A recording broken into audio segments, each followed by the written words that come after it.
Assalamualaikum warahmatullahi wabarakatuh.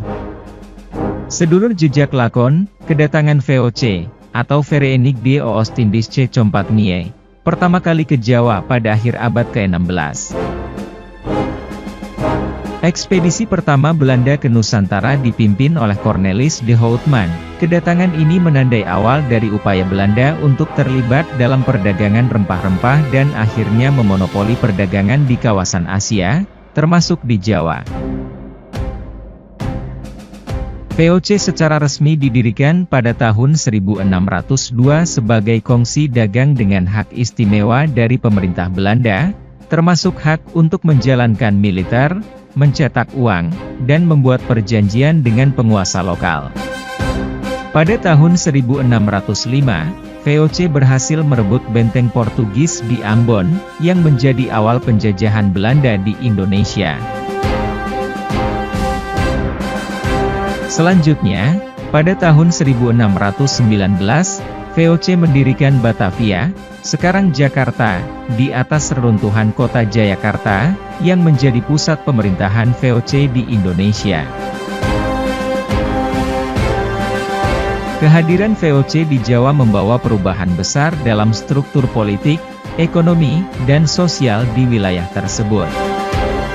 Akibat peristiwa tersebut, Kerajaan Banten yang memiliki kepentingan ekonomi, politik dan perdagangan merasa terganggu dengan kehadiran VOC di Batavia. Larena VOC menguasai jalur perdagangan Kerajaan Banten dengan kerajaan lain di Nusantara.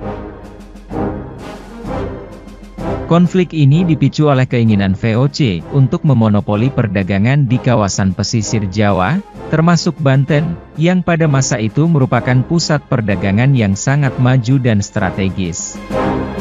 Perlawanan Banten terhadap VOC mencapai puncaknya ketika VOC menggunakan politik adu domba, menghasut Sultan Haji, putra mahkota Banten, untuk merebut kekuasaan dari ayahnya, Sultan Ageng Tirtayasa.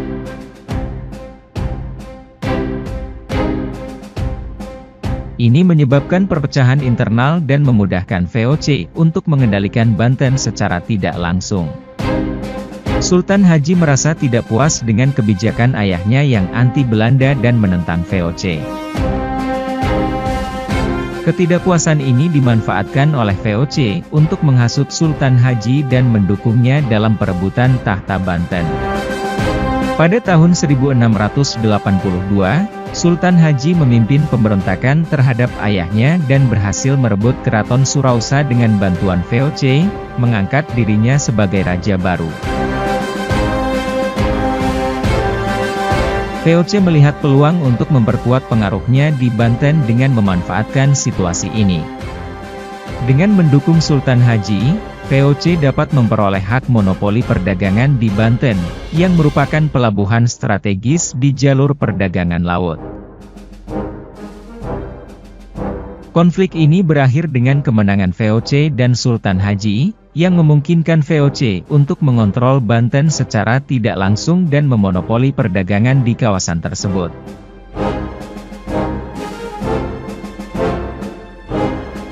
Pada tahun 1682, pasukan Sultan Ageng Tirtayasa dari Banten sempat mendesak pasukan Sultan Haji yang didukung VOC, tetapi akhirnya Sultan Haji dan VOC berhasil memukul mundur pasukan Sultan Ageng dan Pangeran Purbaya hingga ke Bogor.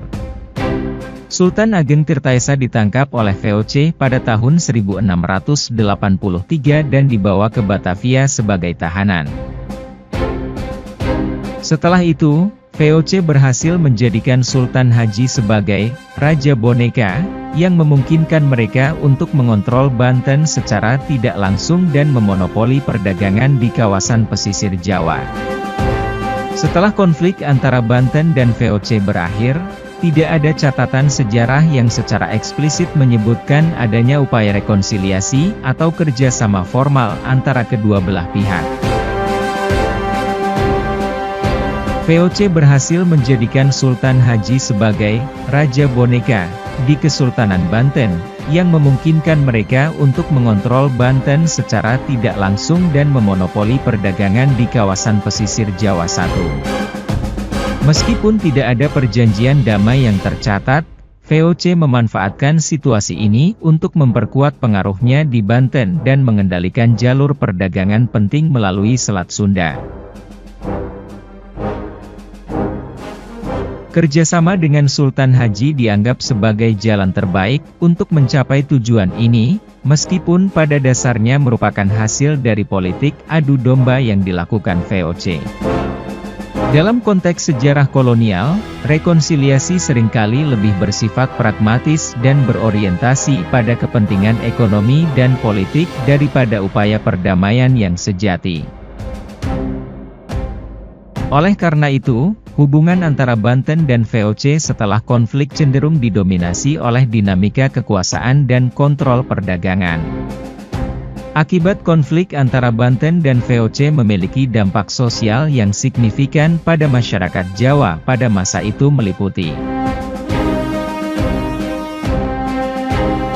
1. Monopoli ekonomi. Akibat monopoli perdagangan yang diterapkan oleh VOC menyebabkan gangguan pada perdagangan lokal, terutama bagi pedagang dari Cina dan Maluku yang menuju Banten. Hal ini berdampak pada ekonomi lokal dan mengurangi kebebasan ekonomi masyarakat Jawa. 2. Perubahan sosial. Konflik dan perubahan kekuasaan menyebabkan perubahan dalam struktur sosial dan politik di Jawa, termasuk pergeseran kekuasaan dan pengaruh antar kelompok lokal. 3. Eksploitasi sumber daya. VOC dikenal karena eksploitasi sumber daya alam dan tenaga kerja di Jawa, yang menimbulkan ketidakpuasan dan perlawanan dari masyarakat setempat. Secara keseluruhan, konflik ini memperburuk kondisi masyarakat Jawa, baik secara ekonomi maupun sosial, dan meninggalkan warisan sejarah yang kompleks terkait kolonialisme dan perlawanan terhadapnya. Demikianlah kisah tentang perseteruan VOC dan Kerajaan Banten. Semoga video ini dapat memberikan wawasan baru dan menghibur sedulur jejak lakon. Terima kasih. Wassalamualaikum warahmatullahi wabarakatuh.